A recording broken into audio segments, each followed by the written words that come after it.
Bueno, entonces el día de hoy, pues nuevamente vamos a continuar viendo parte del temario durante esta llamada.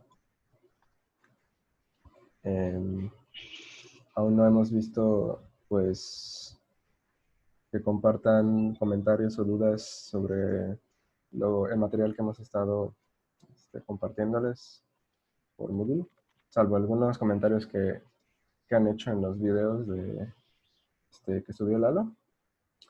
Pero bueno, me parece que todos los comentarios de ese estilo ya se han resuelto.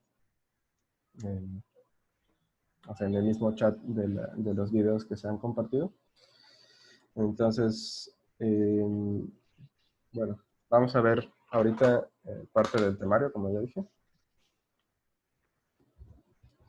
Y bueno, particularmente hoy vamos a continuar con algo que vimos el lunes,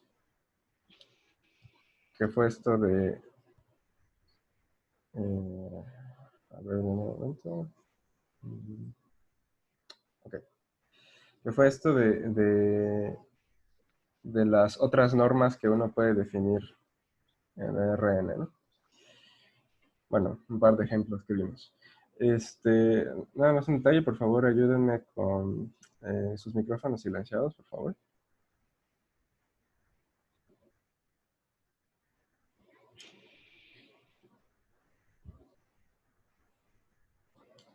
Bien. Entonces vamos a ver cómo se relacionan estas normas que vimos con la norma euclidiana usual. Particularmente vamos a demostrar una proposición. Profe, disculpe, ¿va a grabar la clase? Sí, de hecho ya se está grabando. Gracias. Sí, hace un momento dije que iba a comenzar a grabar. Bueno, entonces vamos a probar ahorita una proposición sobre estas normas que les mencioné.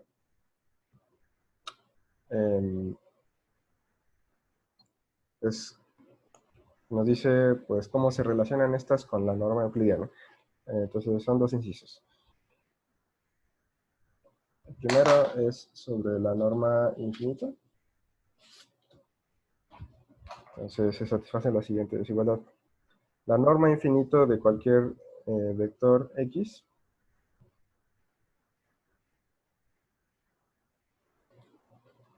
norma infinito, es menor o igual que la norma del mismo vector, la norma usual o euclidiana. Y eso a su vez es menor o igual que raíz de n de la norma infinito del mismo vector. Esto es para todo vector que tomemos en R a la n. ¿Sí? Entonces, si fijamos la n, si fijamos la dimensión de nuestro espacio, entonces, digamos, n es un número constante, y entonces raíz de n pues también es un cierto número fijo, constante.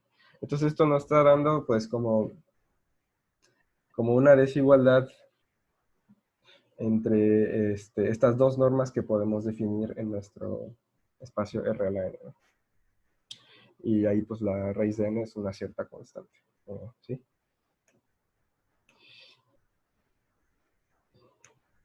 Y del mismo modo también podemos establecer una relación de la norma 1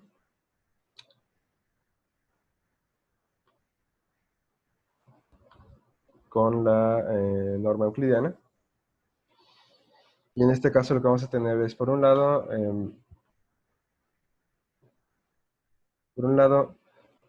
la norma 1 dividida entre raíz de n va a ser menor o igual que la norma euclidiana del mismo vector. Y eso a su vez va a ser menor o igual que la norma 1 del mismo vector. Y esto para todo vector en Rn. ¿De acuerdo? Entonces, bueno.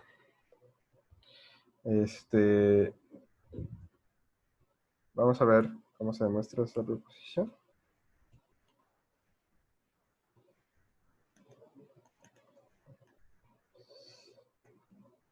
Entonces, pues para ello pues vamos a recordar rápidamente qué era la norma infinito primero. Recordemos que la norma infinito de un vector X, pues se definía como el máximo de los valores absolutos de sus entradas, de las entradas del vector. O sea, recordemos que si el vector tiene, o sea, el vector X se puede escribir como X1, X2, X3 hasta Xn, entonces tomamos los valores absolutos de estos números y tomamos, y entonces la norma infinito va a ser el máximo de estos. ¿Sí? Entonces, eso es por un lado. Por otro lado, la norma, pues que ya no le ponemos nada, solo norma, o sea, que es la norma euclidiana, se calculaba pues como la raíz de la suma de los cuadrados de las entradas del vector, ¿de acuerdo? Entonces, queremos comparar estas dos cosas para un mismo vector X. ¿Sí? Bueno, entonces la idea es la siguiente.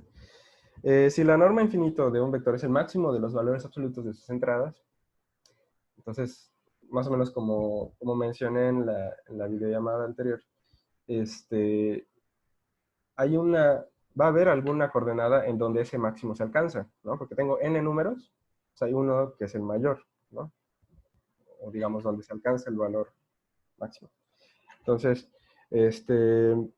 existe pues un cierto índice i, digamos, entre 1 y n, tal que la norma infinito del vector x, pues es justo el valor absoluto de ese xi. Ok, eso por un lado. Ahora, además, el valor absoluto de esa coordenada es de hecho lo mismo que la raíz cuadrada de xi al cuadrado. ¿Sí? Esa es una manera en la que podemos escribir el valor absoluto de ese número, ¿no? Pero entonces sabemos que la raíz cuadrada es una función creciente, es decir, si nosotros le agregamos algo a este xi al cuadrado dentro de la raíz, si agregamos algo positivo, pues entonces la raíz aumenta, ¿no? Entonces, en particular, ¿qué pasa si nosotros agregamos a este xi al cuadrado? Pues todos los demás cuadrados, o sea, digamos, x1 al cuadrado, x2 al cuadrado, así hasta llegar a, digamos, xi menos 1, o sea, el anterior. Luego el que sigue del xi, y así hasta llegar al xn. ¿Sí? O sea, agregamos todos los demás cuadrados, pues. Pero entonces, si esto lo reordenamos, pues nos va a dar la suma desde 1 hasta n de todos los cuadrados. Y eso no es otra cosa que la norma euclidiana. ¿Sí? Entonces, digamos, haciendo ese truquito de escribir el valor absoluto como la raíz del cuadrado, y usando la propiedad de la raíz cuadrada, pues ya tenemos inmediatamente esta desigualdad. Entonces, como como esta era una xy tal que se alcanzaba la norma infinita, pues entonces obtenemos la primera desigualdad. La norma infinito es menor o igual que la norma euclidiana. ¿Sí? Bien. Luego, en ese mismo inciso, queremos probar ahora esta otra parte de aquí. ¿Sí? Ya tenemos esta desigualdad, queremos probar la siguiente. Y entonces ahora lo que observamos es que, pues bueno, nuevamente de la definición de la norma infinito, sabemos que la norma infinita de un vector es el máximo valor absoluto. Pero entonces, ¿eso qué significa? Significa que el valor absoluto de esta xy es mayor o igual que los valores absolutos de todas las demás coordenadas. Es decir, es mayor o igual que el valor absoluto de x1, mayor o igual que el valor absoluto de x2, mayor o igual que el valor absoluto de x3 y así sucesivamente, ¿no?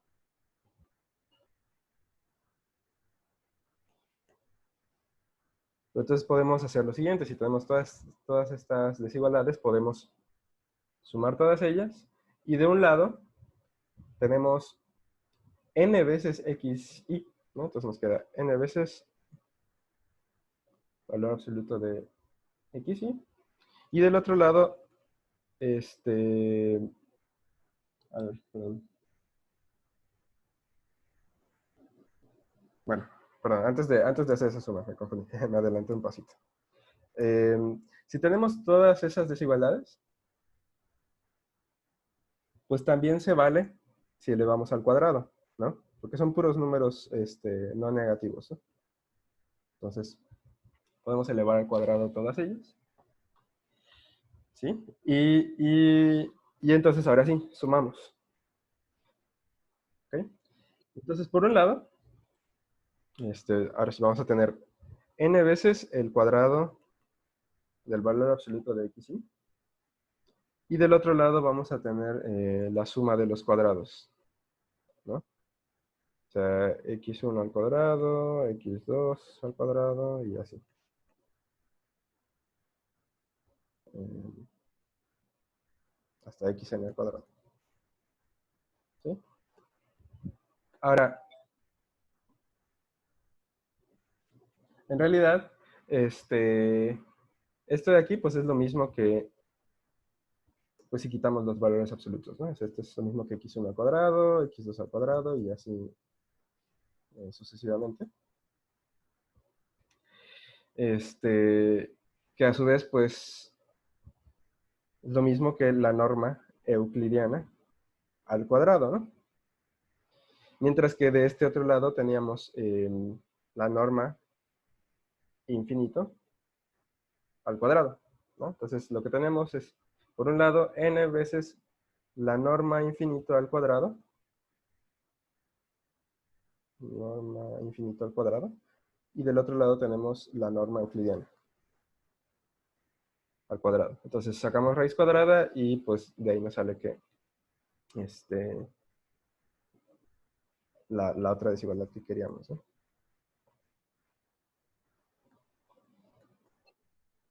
Entonces ya está. Tenemos la cadenita de desigualdades entre la norma euclidiana y la norma infinita. ¿Sí? ¿Preguntas de esto?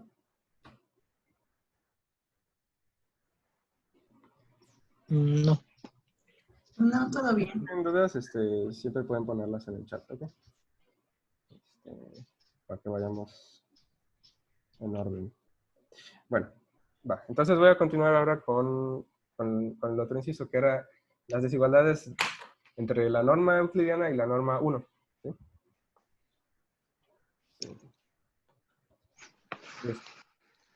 Lo que queremos ver ahora es que 1 entre raíz de n por la norma 1 es menor o igual que la norma 2. Digo, la norma euclidiana, perdón. Entonces,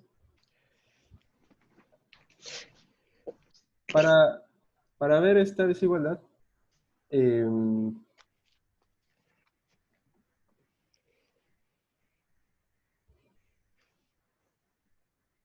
alguien escribió algo en el chat. ¿Qué estamos demostrando? Estamos demostrando la proposición que era desigualdades entre las normas. ¿Sí? Ya probamos la primera cadenita de desigualdades, que es para la norma infinita y la norma 1. Y ahorita estamos viendo una cadenita de desigualdades para la norma 1 y la norma euclidiana. Ok, bueno. Entonces, esta primera desigualdad, pues, es equivalente a que multipliquemos ambos lados por raíz de n. Esto pasa así, solo así.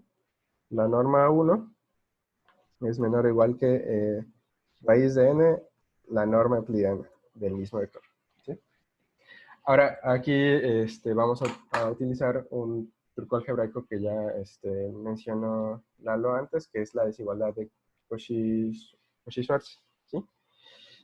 ¿Cómo vamos a hacer esto? Pues bueno, por un lado, tenemos que la norma 1,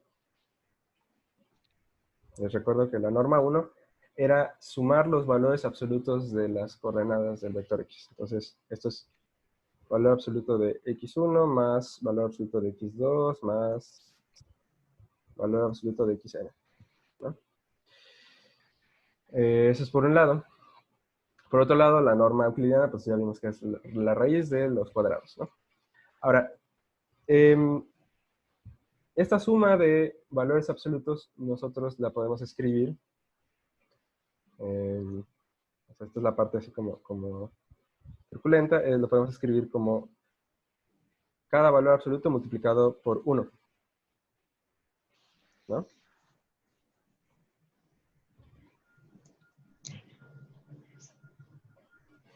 Multiplicado por 1, ¿sí? Ahora, si ustedes recuerdan la definición del producto punto en Rn, de dos vectores en R a la n, cuando yo tengo dos vectores, lo que hago es ir multiplicando entrada por entrada y luego sumarlo todo, ¿no? Entonces, si se dan cuenta, aquí tenemos una situación similar con dos vectores. Uno que sería el vector que tiene los valores absolutos como sus entradas. Y otro que es un vector que consta de puros unos, ¿sí? Si se dan cuenta, el producto punto de estos dos vectores me va a dar valor absoluto de x1 por 1, más valor absoluto de x2 por 1, más valor absoluto de x3 por 1, y así sucesivamente, que es justo lo que teníamos aquí arribita, ¿sí?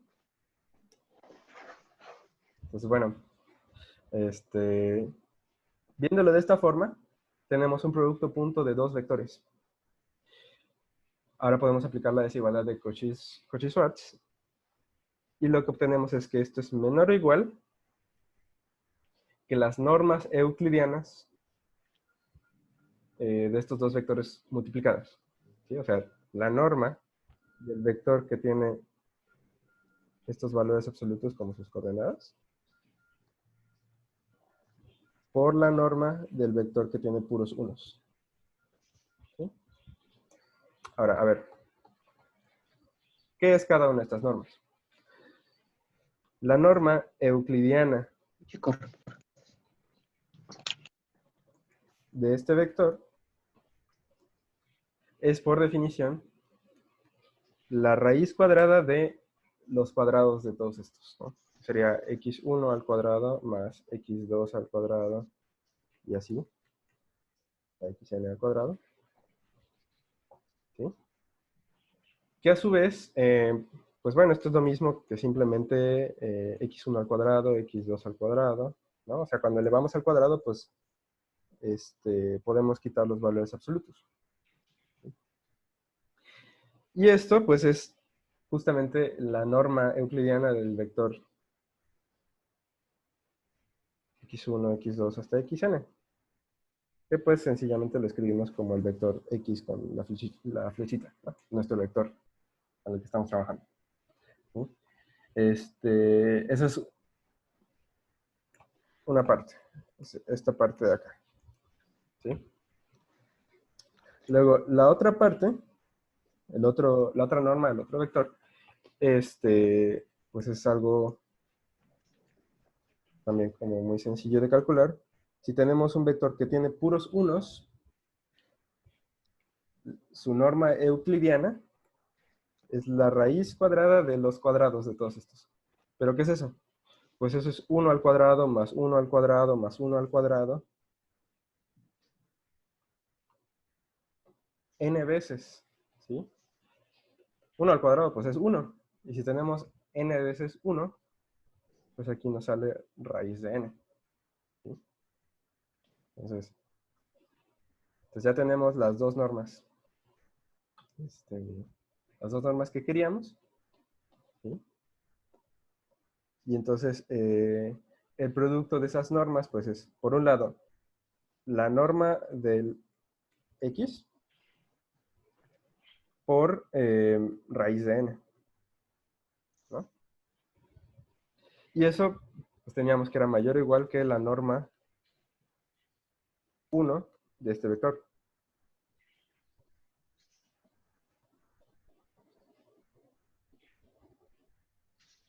Ok, alguien preguntó en el chat que si tomamos la n como algo finito. Sí, como dije al principio, la n la estamos fijando. O sea, estamos pensando que ya escogimos la n, ya escogimos el r a la n en el que estamos. Y entonces ya está fijo. Es un cierto número. La cantidad de entradas que tiene los vectores en nuestro espacio. ¿Sí?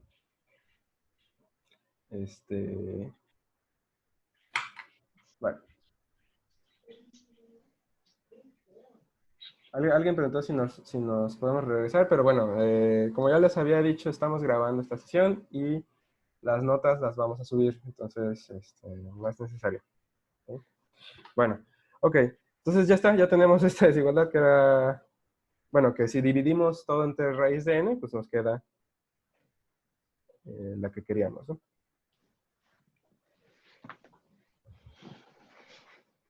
Entonces tenemos una parte de nuestra cadenita de desigualdades. Para la siguiente desigualdad,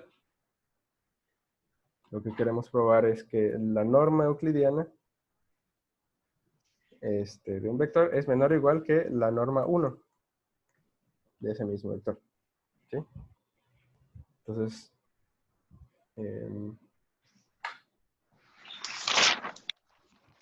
ahora queremos probar eso. Y bueno, aquí vamos a utilizar otra propiedad algebraica, que de hecho esto se va a quedar más o menos como un ejercicio, o sea, la propiedad que voy a usar ahorita. Entonces, bueno, van a tener que creerme esta parte. La idea es que si nuestro vector X tiene coordenadas x1, x2 hasta xn, podemos descomponer este vector como una suma de vectores, ¿sí? Como los vectores que tienen una coordenada y puros ceros en las demás. O sea, el vector x1 y 0, 0, 0. Luego el vector 0, x2, 0, 0, 0. Luego el vector 0, 0, x3, 0, 0, 0. Y así sucesivamente hasta llegar al enésimo, ¿no? Entonces, todo vector lo podemos descomponer de esta forma, como la suma de los vectores que son sus coordenadas. ¿Sí? Y entonces, ¿por qué hacemos eso? Porque aquí esta es la parte como algebraica que voy a necesitar que vamos a necesitar que ustedes hagan por ahí como un ejercicio, que es que podemos aplicar una desigualdad del triángulo generalizada. Ya vimos que cuando tenemos una suma de vectores, su norma es menor o igual que la suma de las normas. Uno puede ver, usando un argumento inductivo, que en realidad si uno tiene n vectores, o bueno, cualquier cantidad de vectores sumando, la norma de esa suma es menor o igual que la suma de todas las normas. ¿Sí? Es decir, en este caso, si yo tengo la norma de la suma de todos estos, n vectores, entonces la norma de esta suma va a ser menor o igual que la suma de las normas. O sea, que calcule la norma de cada uno de estos y lo sumemos todo. ¿Sí? Esto de aquí es la desigualdad del triángulo generalizado. O sea, para cualquier suma de vectores. ¿Sí? Ya no solamente de dos vectores. Bien, entonces, ok, tenemos esta desigualdad, pero ¿qué nos está diciendo? Por un lado, esto de aquí este de aquí arriba, pues es la norma de nuestro vector, ¿no? Porque simplemente escribimos nuestro vector como una suma de vectores, ¿sí? Y por otro lado tenemos la suma de todas esas normas, ¿sí?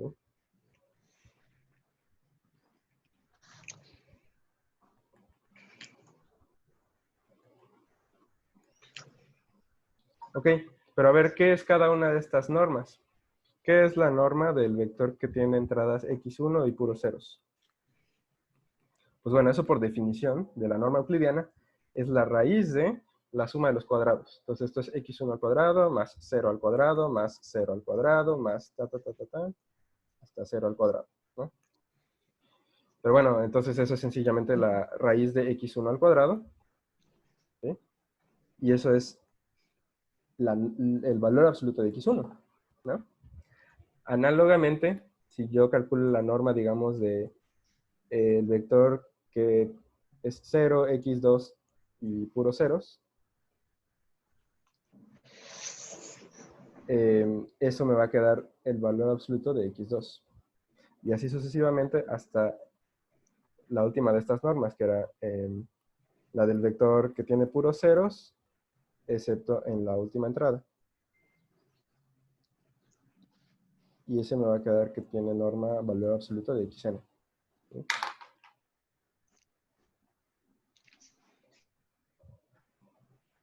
Entonces, lo que va a pasar es que la suma de todas esas normas, o sea, si yo sumo todas esas normas, voy a obtener sencillamente la suma de los valores absolutos, ¿no? Voy a tener x1 más x2 y así sucesivamente, ¿no?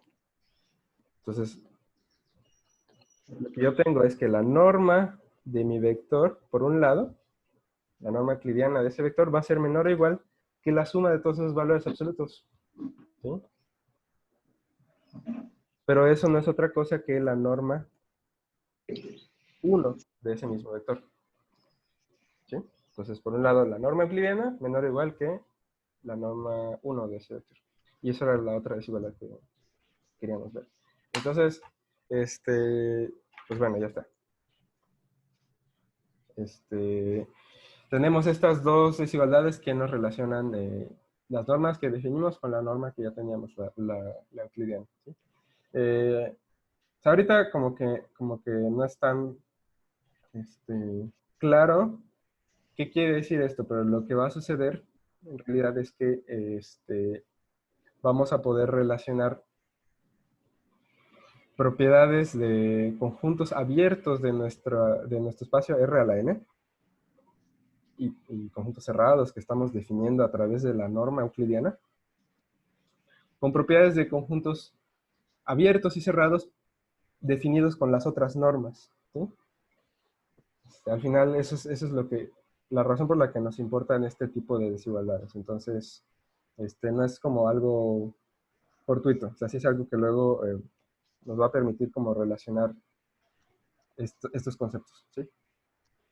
Bueno, vamos a dejar esto por un lado y vamos a pasar a otra cosa. Bueno, antes que pase otra cosa, ¿alguna pregunta rápida sobre lo que acabamos de ver? No, todo claro. Bueno. Ok.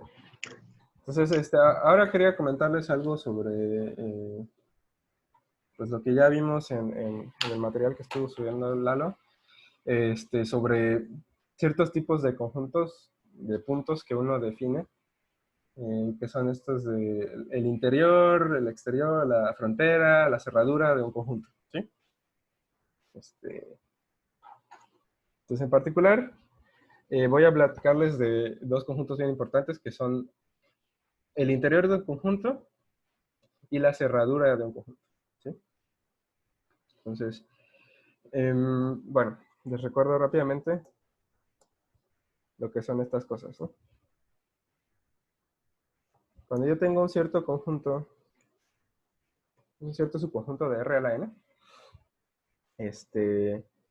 su interior se define como todos los puntos de R a la n, tales que hay un cierto radio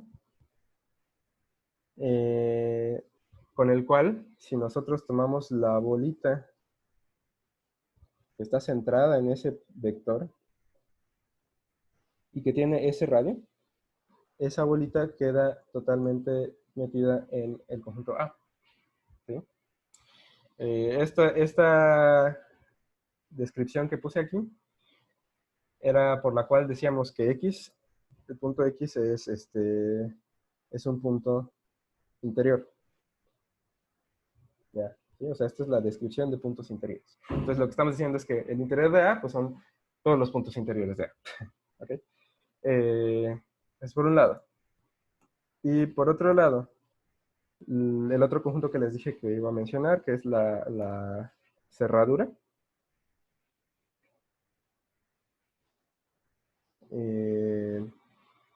Bueno, a ver, antes de definir la cerradura como tal, perdón, también necesitaba la frontera, ¿no? Pues la frontera de mi conjunto A se definía como todos los puntos en Rn, tales que si yo tomo cualquier radio, para cualquier radio positivo, si yo tomo la bola con radio R y centro en X, ¿sí? La intersección de esta bola con A es no vacía, y también la intersección de esta misma bola con el complemento de A es no vacía, ¿sí? O sea, esa bolita interseca tanto a A como a su complemento, ¿sí? Esa era la frontera. Y ahora, si en términos de esta frontera, la cerradura de un conjunto A, el Rn, se definía como simplemente la unión de A con su frontera. ¿Sí? Entonces, bueno, tenemos estas dos definiciones de las que les quiero platicar ahorita. El interior y la cerradura. ¿Sí? Entonces, lo que va a pasar con estos dos conjuntos es que podemos caracterizarlos de otra forma. Como que luego como que sí nos va a ser útil, o sea, porque lo vamos a poder relacionar con otros conjuntos, conjuntos abiertos y conjuntos cerrados. Entonces, la idea es que el interior del conjunto A es un conjunto abierto, la cerradura de un conjunto A es un conjunto cerrado, ¿sí? Pero no van a ser cualquier conjunto abierto y cualquier conjunto cerrado, sino que van a ser como, vamos a poder caracterizar el interior de A como el conjunto abierto más grande que está contenido en A, y a la cerradura de A la vamos a caracterizar como el conjunto cerrado más chico que contiene a A. ¿Sí? Entonces, a ver, vamos a formalizar esto que estoy diciendo. Lo que digo es que vamos a tener la siguiente proposición.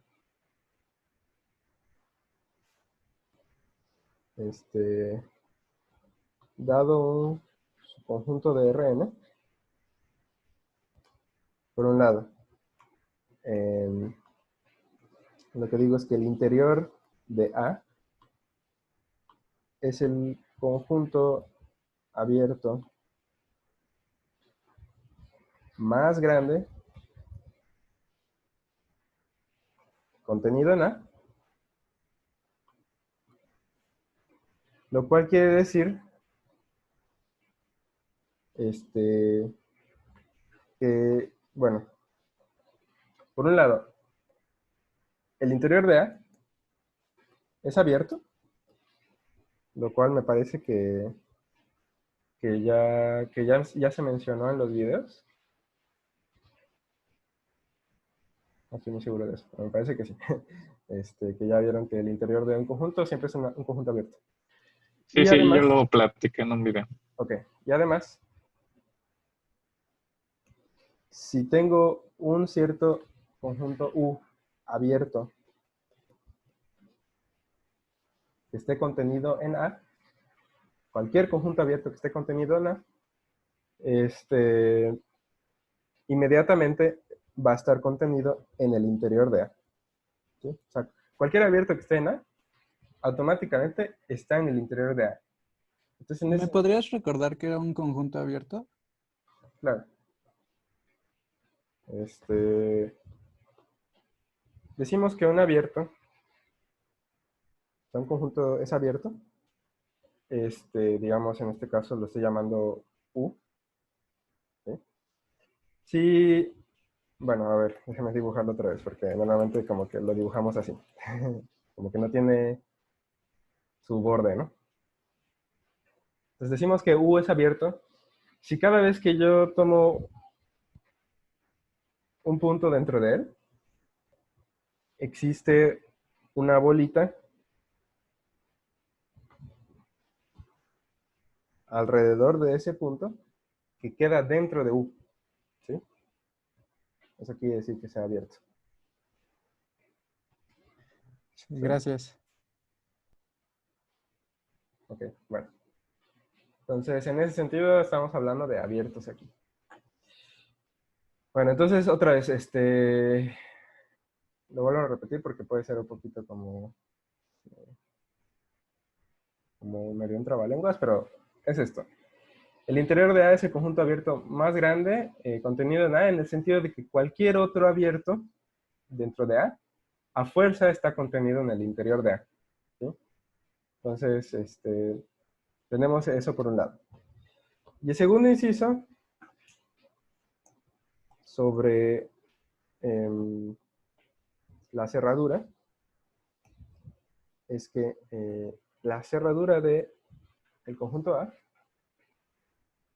es el conjunto cerrado más pequeño, como lo contrario, el conjunto más pequeño, que contiene a A.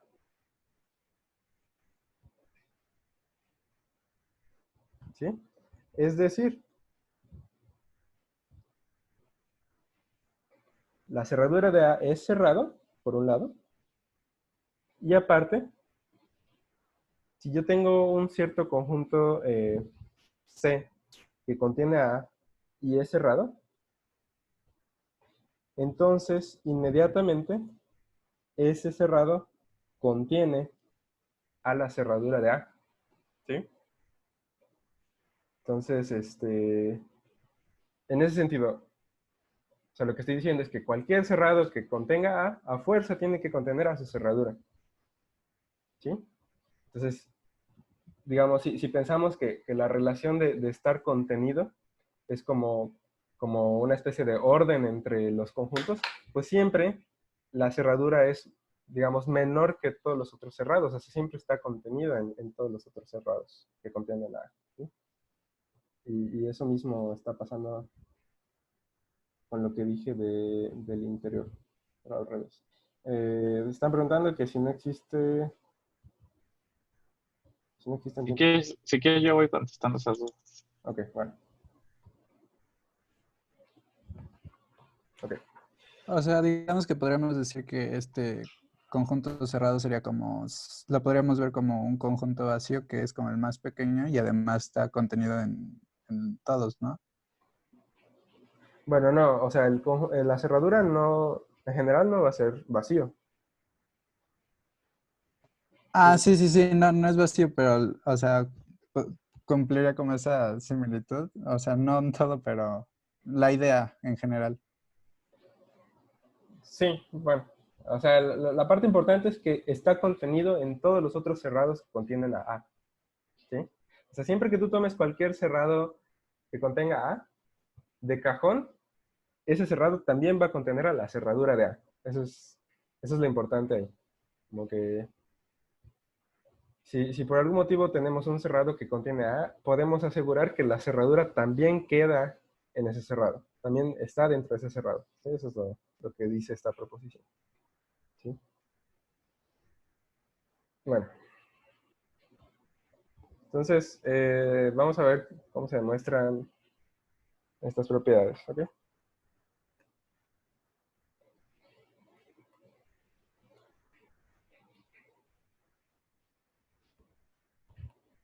Entonces, para la primera, para la del interior del conjunto. Como ya mencionó Lalo, pues ya vieron en alguno de los videos que el interior de un conjunto siempre es un conjunto abierto, ¿sí? Entonces ya tenemos esto. Ya sabemos que int de A es abierto, ¿sí? Por un lado. Ahora, por otro lado,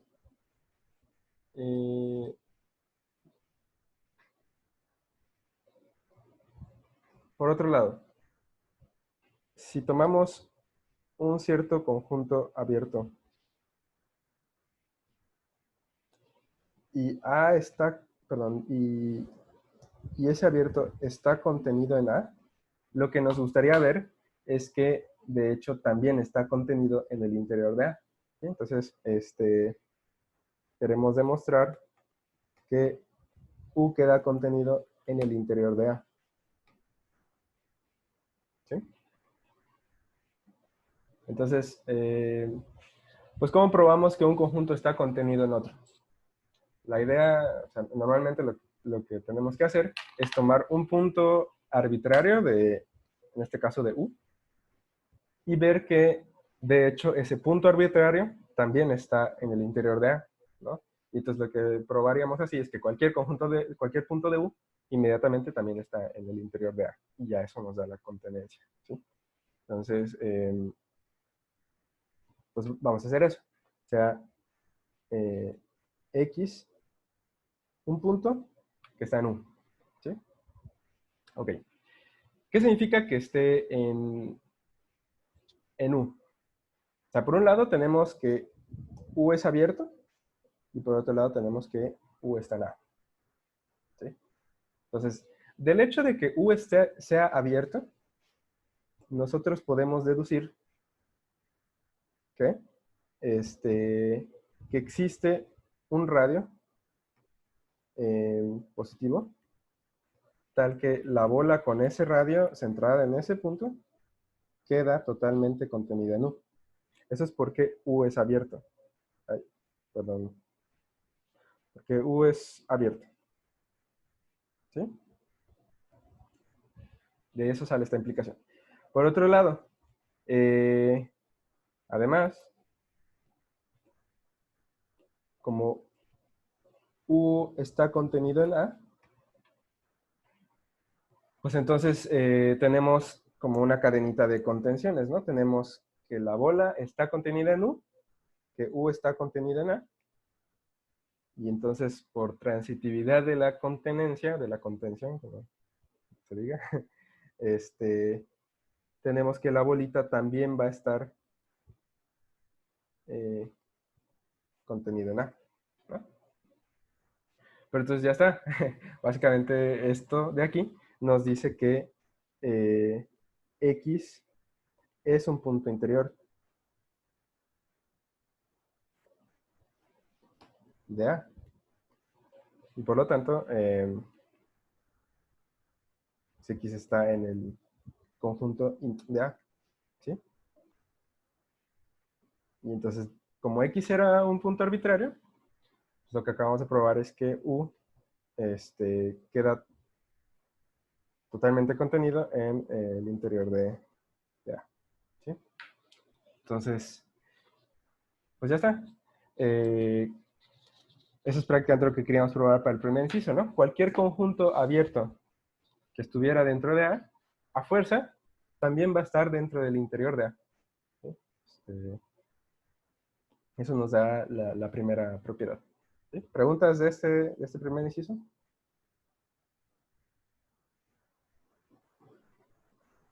Como les dije, pueden ir haciéndolas por ahí en el chat. Bueno. Entonces, por último vamos a ver la otra propiedad, que es la de la cerradura, ¿no? Que en cierto modo es como una propiedad dual. Lo que ahora queremos ver es que la cerradura es el mínimo cerrado que contiene A. Es decir, que si tomamos cualquier cerrado que contenga AA, queremos ver que también contiene la cerradura, ¿no?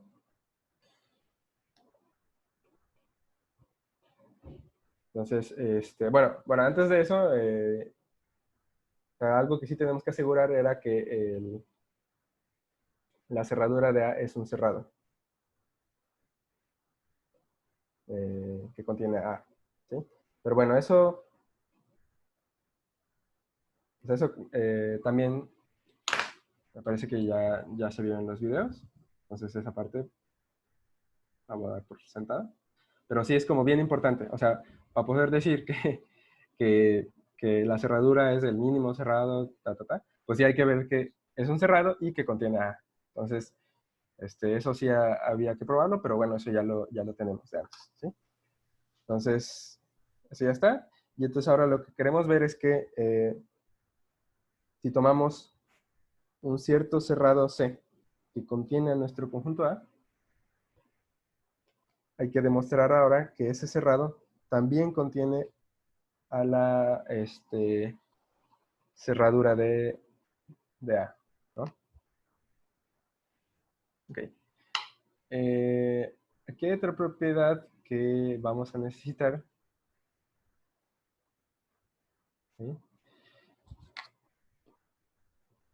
Pues perdón, para poder hacer esta parte hay otra propiedad que vamos a necesitar, que es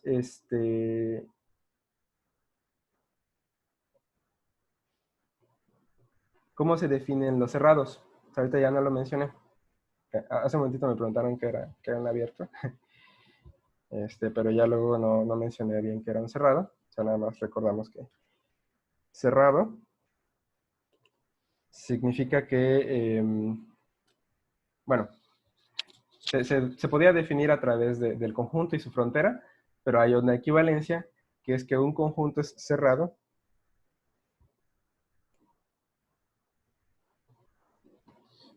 sí, solamente sí, su complemento es abierto. ¿Sí? Eso me parece que también ya es algo que ya vimos. Entonces, bueno. Está en un video. Está en un video, sí. Entonces, si queremos como probar una contención de este estilo, algo que podemos hacer es como calcular complemento de ambos conjuntos y probar la contención al revés. O sea, esta contención es equivalente a que el complemento de C quede contenido en el complemento de la cerradura de A. ¿Sí? Pero, a ver, algo interesante de esto es que tanto C como la cerradura de A eran dos conjuntos cerrados. Entonces, sus complementos van a ser conjuntos abiertos, ¿no?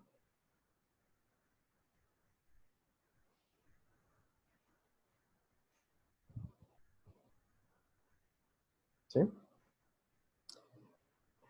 Y ahora, necesitamos también, o vamos a recordar también, una propiedad de la cerradura, que es que, de hecho, a ver, denme un momentito.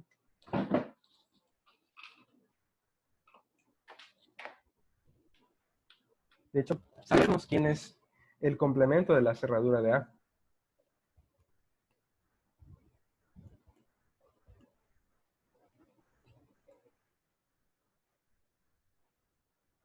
El complemento de la cerradura de A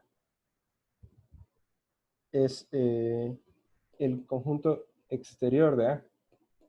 ¿Sí?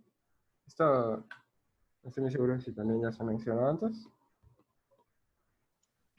Pues se puede deducir de una proposición que ya se demostró en uno de los videos. Sí, bueno, o sea, lo que sucede es que todos los puntos en Rn estaban clasificados, ¿no? Están clasificados como los puntos interiores, puntos frontera y puntos exteriores. Pero nosotros sabemos, por un lado, que la cerradura del conjunto A es el conjunto A mismo con su frontera, ¿no? Y además, pues si nos quitamos, o sea, perdón, si consideramos el complemento de A y su conjunto frontera, nos van a quedar puros puntos que están fuera de fuera de A y fuera de la frontera, ¿no?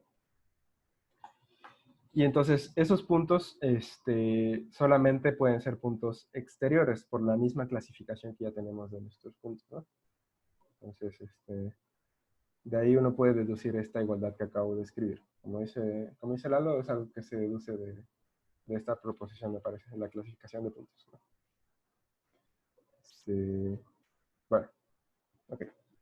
Entonces, teniendo que ya conocemos la frontera perdón, el complemento de la cerradura, entonces lo que nosotros queremos probar es que el complemento de C queda contenido en el exterior de A, ¿sí?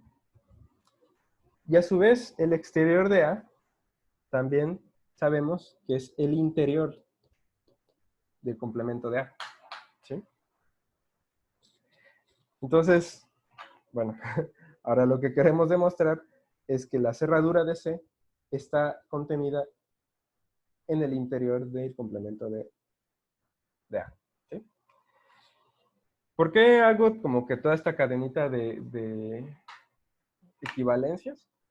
Pues justo lo que acabo de escribir aquí es básicamente el inciso anterior, ¿sí? En el inciso anterior vimos que cuando yo tengo un conjunto abierto contenido dentro del conjunto A, entonces ese abierto tiene que estar en el interior de A también, ¿sí? Bueno, ¿qué tal si aplicamos ese truquito ya no a A, sino a su complemento? O sea, sabemos que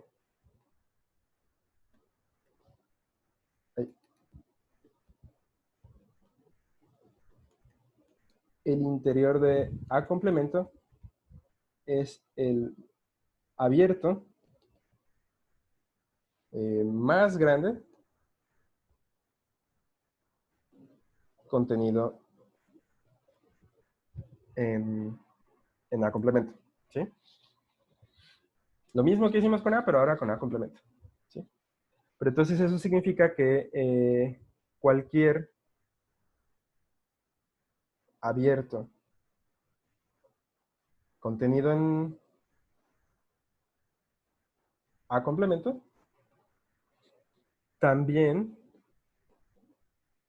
está en el interior de A complemento, ¿sí? O sea, automáticamente si tengo un abierto en A complemento, está en su interior, ¿sí? Entonces, ¿cómo aplicamos eso aquí? Pues bueno, sabíamos que C era un cerrado que contenía a, ¿sí? En principio eso teníamos para C. Pero entonces, si calculamos el complemento de C, eso está contenido en el complemento de A. Y este de aquí es un abierto. Entonces, si yo tengo un abierto que está en el complemento de A, por lo que acabo de mencionar, automáticamente este abierto está en el interior del complemento de A. ¿Sí? Y ya está. Por la cadenita de equivalencias que teníamos, o sea, ya probamos lo que queríamos demostrar. Por la cadenita de equivalencias que teníamos, pues ya llegamos a que la C contiene a la cerradura de A, ¿sí? Entonces, bueno, esos son los argumentos para probar estas dos propiedades del interior y de la cerradura. Pero sí es como bien importante aclarar como el significado de estas dos cosas, ¿no? O sea, vamos a pensar esto como con un ejemplo. Sí, o sea, ¿qué está pasando? Pensemos en que nuestro conjunto A es una cierta bola.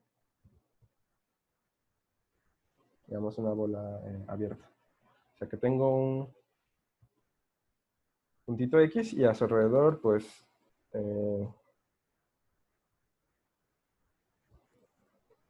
tengo la bolita así, ¿no?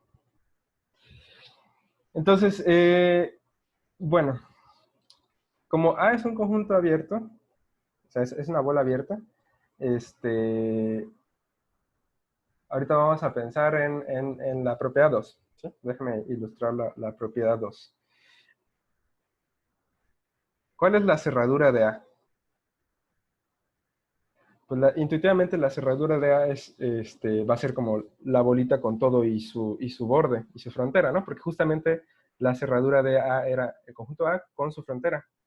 Entonces esto nos va a dar la bola, que usualmente denotamos con una rayita arriba, la bola cerrada, es decir, la bola con todo y su fronterita.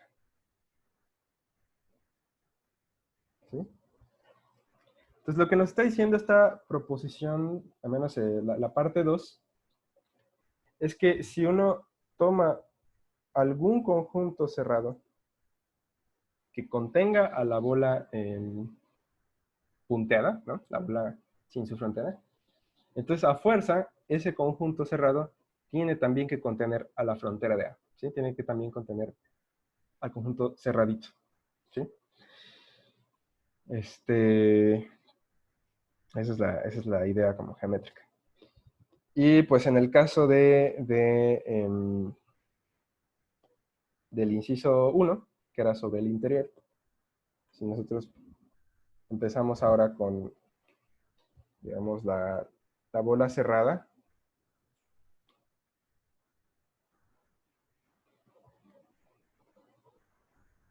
digamos que ese es nuestro conjunto, ¿sí? Entonces el interior de la bola cerrada, perdón, aquí me faltó ponerle esta rayita, o sea que sí tiene su borde. El interior de esta bola cerrada, pues intuitivamente también es claro que va a ser la bola abierta, es decir, la bola punteada o con su bordecito punteado, ¿no? Sin la frontera. Pues.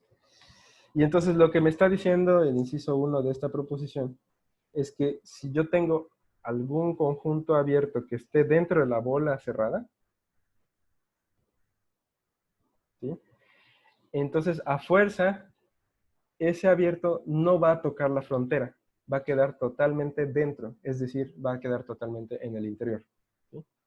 Entonces esa es la idea geométrica de del primer inciso, ¿sí? Entonces, eso era lo que les quería platicar por hoy, y pues yo creo que ya sería lo último. Si hay alguna duda, ya saben, pueden ponerla por ahí en el chat, alguna duda rápida, y si no, pues también pueden dejarlas en el foro del Moodle, y luego las vamos viendo, ¿sí? Entonces, pues, digamos que para resumir sería que si tenemos como un conjunto que contenga a, pues este conjunto ya va a incluir forzosamente la cerradura de A, ¿verdad? Siempre que el conjunto sea cerrado, sí. Ok. Sí. Sí, bueno, básicamente las dos proposiciones que acaba de mostrar Mauricio son como propiedades de maximalidad y minimalidad de cierta propiedad, ¿no? Justamente el interior tiene la propiedad de ser maximal con respecto a la noción de abierto, y la cerradura tiene la propiedad de ser minimal con respecto a la noción de cerrado, ¿no? Y eso es importante porque lo vamos a usar en algunas pruebas. De hecho, en el último video yo utilicé la propiedad de que la cerradura es minimal, ¿no? En ese sentido, para una parte de la demostración. Entonces, bueno, por eso es importante tener estos resultados. Sí, es como otra caracterización de estas construcciones que estamos haciendo. O sea, es otra forma en que podemos describir tanto al interior como a la cerradura, ¿sí? Como dice Lalo, como objetos maximales, como cosas maximales o minimales de estas propiedades de ser abierto o cerrado, ¿no? Dicen ahí en el chat, sí, la U en este dibujito que hice es un abierto. Sí, pues, lo dibujé como cerrado, pero realmente estamos pensando en algo abierto, entonces sí sería como alguna como manchita así, ¿no? Bueno, pero sí, eso es un abierto. Bien, si no hay más dudas o comentarios, ya sería todo por hoy.